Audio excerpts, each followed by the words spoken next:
بسم اللہ الرحمن الرحیم۔ اصل جب یہ بیان آیا تھا تو خیال یہ تھا کہ بھئی اتنی خراب باتیں کی جا رہی، اتنی واہیات باتیں ہیں، تو ان باتوں کی تردید تو خود ان حضرات کو کرنی چاہیے نا جو مولانا صاحب سے وابستہ ہیں، وہ علماء جو عمارت کے تحت کام کرتے ہیں ان کو خود آگے بڑھ کر اس طرح کی باتوں کی سخت لفظوں میں تردید کرنی چاہیے کہ یہ کیا خرافات بکی جا رہی ہیں، یہ کیا قرآن و سنت کا مذاق بنایا جا رہا ہے۔ لیکن افسوس کی بات یہ کہ کوئی بولتا ہی نہیں ہے۔ اگر مولانا صاحب کے خلاف کوئی بول دیتا ہے، کوئی تحریر لکھ دیتا ہے یا کوئی بیان آ جاتا ہے، یہاں تک کہ دارالعلوم دیوبند کا جب فتویٰ بھی آتا ہے تو اس کے خلاف یہ لوگ تحریریں لکھ دیتے ہیں، لیکن جب مولانا صاحب کے حوالے سے کوئی ایسی بات کر رہا ہوتا ہے جو قرآن و سنت کے بالکل خلاف ہوتی ہے لیکن ان لوگوں کی تائید میں ہوتی ہے، مولانا صاحب کی تائید میں ہوتی ہے، تو اس کو خاموشی کے ساتھ سن رہے ہوتے ہیں، کوئی اس کی تردید نہیں کرتا، کوئی آگے بڑھ کر جو ہے یہ نہیں کہتا ہے کہ یہ لایعنی باتیں ہو رہی ہیں۔ ایسے تمام حضرات کو یاد رکھنا چاہیے، اور وہ علماء جو مولانا صاحب سے وابستہ ہیں اور اس طرح کی باتیں ان کے سامنے جا بھی رہی ہیں پھر بھی کچھ نہیں کہتے ہیں، خاموش رہتے ہیں، تو یاد رکھنا چاہیے کہ یہ جو تم جماعت تیار کر رہے ہو نا، یہ جماعت کل تمہارے لیے تمہارے سر کا درد بنے گی، یہ لوگ خود تمہیں نقصان پہنچائیں گے، اور جب تم ان کو سمجھانے کی کوشش کرو گے آئندہ کل یہ تمہاری باتوں کے اندر نہیں آئیں گے۔ تبلیغی جماعت کا تم لوگوں نے کیا حال کر کے رکھ دیا ہے، اتنی شاندار جماعت، کتنی فتوحات کی خبریں ملتی تھی جماعت کے حوالے سے، جہاں کہیں یہ لوگ چلے جاتے تبلیغی حضرات وہاں سے یہی خبر آتی کہ ماشاءاللہ سے وہاں شرک و بدعت کے اندر مبتلا لوگ تائب ہو گئے، اس جماعت سے وابستہ ہو گئے، اس لیے کہ اس جماعت کا کام یہ تھا کہ لوگ اللہ کی طرف بلایا کرتے تھے، لیکن اب کہیں امیر کی طرف دعوت دی جا رہی ہے، کہیں کچھ اور ہو رہا ہے، اس کا نتیجہ اور یہ کہا جا رہا ہے اسٹیجوں کے اوپر کہ اب آپ فیصلہ خود کر لیجئے کہ حق کس طرف ہے، حدیثوں کو سنا دیا جا رہا ہے، خود فیصلہ کر لیجئے کہ حق کس طرف ہے، باطل کس طرف ہے۔ اس کے وہ لوگ جو یہ کہا کرتے تھے کہ ہمیں تو ہر امتی کو جنت کے اندر لے کے جانا ہے، وہ لوگوں کو کاٹنے کی بات کر رہے ہیں، تو اتنی زیادہ صورتحال خراب ہے، تو یہ لوگ کل تمہیں نقصان پہنچائیں گے۔ میں بتاؤں گا کیسے نقصان پہنچائیں گے۔ دیکھیں، آپ حضرات کے علم میں ہوگا کہ غیر مقلدیت کا جب فتنہ اٹھا تھا تو اس موقع پر غیر مقلد علماء انہوں نے اپنی عوام کو یہ بات سمجھائی کہ بس ہمیں تو قرآن و حدیث کو دیکھنا ہے، قرآن و حدیث کے اندر جو بات مل جائے گی ہم اس کو جو ہے سر جھکا کے تسلیم کر لیں گے، چنانچہ بس حدیث حدیث حدیث اس طرح کی باتیں ہونے لگی۔ نتیجہ کیا ہوا؟ نوجوان خود اٹھا کر حدیثوں کو دیکھنے لگے، حدیثوں کو پڑھنے لگے۔ اب انہوں نے سمجھنے کی کوشش تو کی نہیں، چنانچہ کوئی غیر مقلدیت کے بعد کوئی رافضی بن گیا، کوئی شیعہ بن گیا، کوئی مرتد ہو گیا، کوئی ملحد بن گیا، کوئی کچھ اور ہو گیا۔ اب ان لوگوں کا دماغ صحیح ہونا شروع ہوا غیر مقلدین کا، اب کہنے لگے کہ نہیں نہیں، ہمیں تو قرآن حدیث کو ایسے ہی سمجھنا ہے جیسے اسلاف نے سمجھا تھا، اور نوجوانوں کو بھی اسی کے مطابق سمجھنا چاہیے، اور یہ جو برادروں کا فتنہ ہے ہم اس کے بھی خلاف ہیں، انجینئر کا فتنہ ہے ہم اس کے بھی خلاف ہیں۔ تو جو فصل ان لوگوں نے بوئی تھی، جو کانٹے انہوں نے بوئے تھے، اب اسی کو کاٹ رہے ہیں۔ اتنی فرقے پیدا ہو گئے ہیں اس جماعت کے اندر۔ کاش شروع میں سمجھ جاتے، شروع میں اپنے نوجوانوں کو یہ بات سمجھاتے کہ بھئی قرآن و حدیث تو ہے لیکن ہم سمجھیں گے ایسے ہی جیسے امت مسلمہ سمجھتی چلی آ رہی ہے، تواتر کے ساتھ جو چیزیں ہمارے یہاں چلی آ رہی ہیں اسی طرح سے ہم اس کو سمجھیں گے، تو آج یہ دن دیکھنا نہ پڑتا۔ تو ابھی بھی آپ حضرات کے پاس موقع ہے کہ اسٹیجوں کے اوپر یہ جو واہیات باتیں ہونے لگی ہیں کہ نبی صلی اللہ علیہ وسلم تو اپنے بعد امیر کو چھوڑ کے گئے تھے، اور آج اگر حضرت حذیفہ قبر سے اٹھ کر آ جائیں تو کس کے ساتھ ہوں گے؟ عمارت کے ساتھ ہوں گے یا کسی اور کے ساتھ ہوں گے؟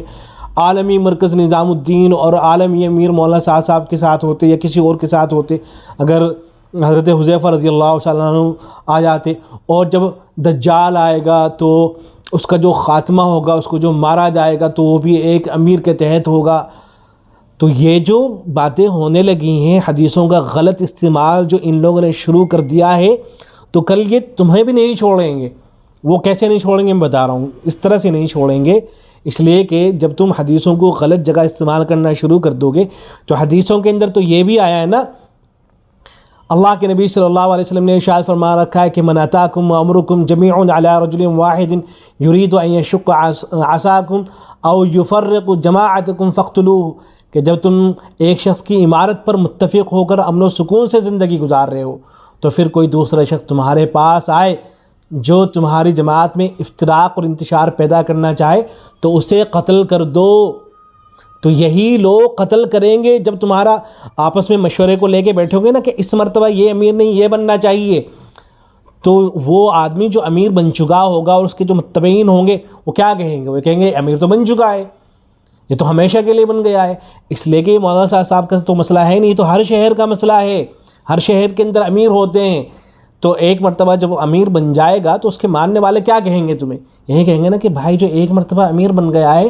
حدیث سنو، حدیث میں تو یہ کہا گیا ہے کہ جو شخص میری امت کے خلاف اس وقت خروج کرے جب وہ امت متفق ہو چکی ہو تو اس کی گردن تلوار سے اڑا دو، چاہے جو بھی ہو۔ تو ہم نے تو اس پر اتفاق کر لیا تھا، ہمارا تو امیر بن چکا تھا، اب تمہارا مشورہ جائے بھاڑ میں، ہم نہیں مانتے ہیں تمہارے مشورے کو۔ تو یہی لوگ تمہاری باتوں کو نہیں مانیں گے، اور وہ حشر ہوگا، وہ انجام ہوگا، غیر مقلد سے بھی بڑا جو ہے فتنہ پیدا ہو جائے گا۔ اس لیے ان لوگوں کو روکیں، ان کو بٹھا کے سمجھائیں کہ وہ حدیثیں جو مسلمانوں کی خلافت سے متعلق ہیں، جو خلفائے راشدین سے متعلق ہیں، جو مسلمانوں کے حاکم سے متعلق ہیں، مسلمانوں کے حکمراں سے متعلق ہیں، ان حدیث کو لے جا کر کسی جماعت کے امیر پر فٹ نہ کریں، ان حدیث کو لے جا کر کسی تنظیم کے امیر کے اوپر فٹ نہ کریں، ورنہ تو ہر شہر کا امیر اسی طرح کی باتیں کرنا شروع کر دے گا، ہر تنظیم کا جو امیر ہوگا وہ اس طرح کی باتیں کرنا شروع کر دے گا میں بن چکا ہوں، اب مجھے تمہارا مشورہ کیسے ہٹا سکتا ہے؟ امت کے وہ افراد جو اصحاب الرائے ہوں گے اور مشورے سے کوئی کام کرنا چاہیں گے تو ان کو جواب میں کیا کہا جائے گا بھائی کہ کیسا تمہارا مشورہ، جب ایک مرتبہ امیر بن گیا کوئی بھی تو بس بن گیا ہے ہمیشہ کے لیے۔ تو اس لیے قرآن و سنت کا مذاق نہ بننے دیں، اسٹیجوں کے اوپر اس طرح کی باتیں نہ ہونے دیں۔ آپ لاکھ عمارت ہی کے تحت کام کرتے رہیں لیکن ان چیزوں کو سمجھائیں تو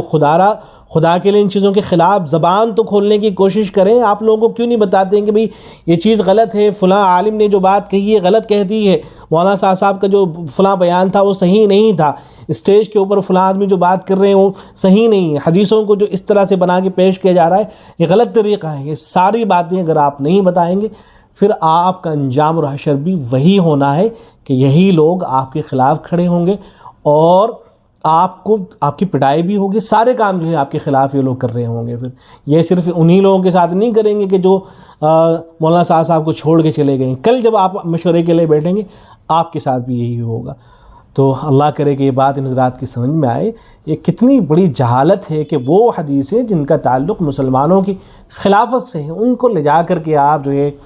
ایک جماعت کے ایک تنظیم کے امیر کے اوپر فٹ کرنے کی کوشش کر رہے ہیں، اور یہ کہہ رہے ہیں کہ اگر آج حضرت حذیفہ کی وہ روایت دیکھی ہے آپ نے، اس کے اندر کیا باتیں ہیں؟ میں اس حدیث کو پڑھ کے آپ کو سنا دیتا ہوں، اس کے اندر لکھا اس کا ترجمہ صرف پڑھ دیتا ہوں۔ حضرت حذیفہ رضی اللہ عنہ نے بیان کیا کرتے تھے کہ رسول اکرم صلی اللہ علیہ وسلم لوگ آپ صلی اللہ علیہ وسلم سے خیر کے بارے میں پوچھا کرتے تھے لیکن میں شر کے بارے میں پوچھتا تھا، اس خوف سے کہ کہیں میری زندگی میں شر ہی پیدا نہ ہو جائے۔ میں نے پوچھا کہ یا رسول اللہ ہم جاہلیت اور شر کے دور میں تھے، پھر اللہ تعالیٰ نے ہمیں اس خیر سے نوازا تو کیا اس خیر کے بعد پھر شر کا زمانہ ہوگا؟ آپ صلی اللہ علیہ وسلم نے ارشاد فرمایا کہ ہاں۔ میں نے پوچھا کہ کیا اس شر کے بعد پھر خیر کا زمانہ آئے گا؟ تو نبی صلی اللہ علیہ وسلم نے فرمایا کہ ہاں، لیکن اس خیر میں کمزوری ہوگی۔ میں نے پوچھا کہ کمزوری کیا ہوگی؟ آپ نے فرمایا کہ کچھ لوگ ہوں گے جو میرے طریقے کے خلاف چلیں گے، ان کی باتیں اچھی ہوں گی لیکن باتوں میں تم برائی دیکھو گے۔ میں نے پوچھا کہ پھر دور خیر کے بعد دور شر آئے گا؟ آپ نے فرمایا کہ ہاں، جہنم کی طرف سے بلانے والے دوزخ کے دروازوں پر کھڑے ہوں گے، جو ان کی بات ماننے گا وہ اس میں انہیں جھٹک دیں گے۔ میں نے کہا اے رسول اللہ ان کی کوئی صفت بیان کر دیجیے۔ فرمایا کہ وہ ہمارے جیسے ہوں گے اور ہماری زبان یعنی عربی بولیں گے۔ میں نے پوچھا کہ پھر اگر میں نے وہ زمانہ پایا تو آپ مجھے ان کے بارے میں کیا حکم دیتے ہیں؟ تو آپ نے فرمایا کہ مسلمانوں کی جماعت اور ان کے امام کے ساتھ رہنا۔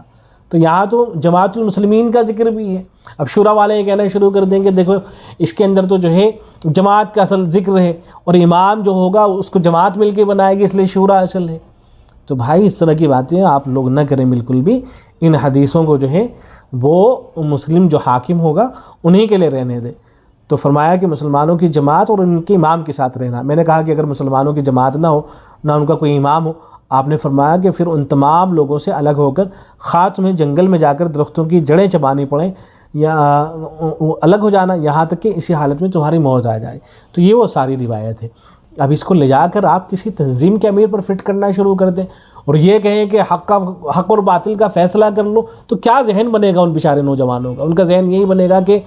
جو آدمی بھی اب امارت کے خلاف چلے گا، جو یہاں سے ہٹ کے چلے گا، تو اسے تو مار دینا چاہیے، قتل کر دینا چاہیے، اس لیے کہ حدیث خود یہ کہتی ہیں کہ جو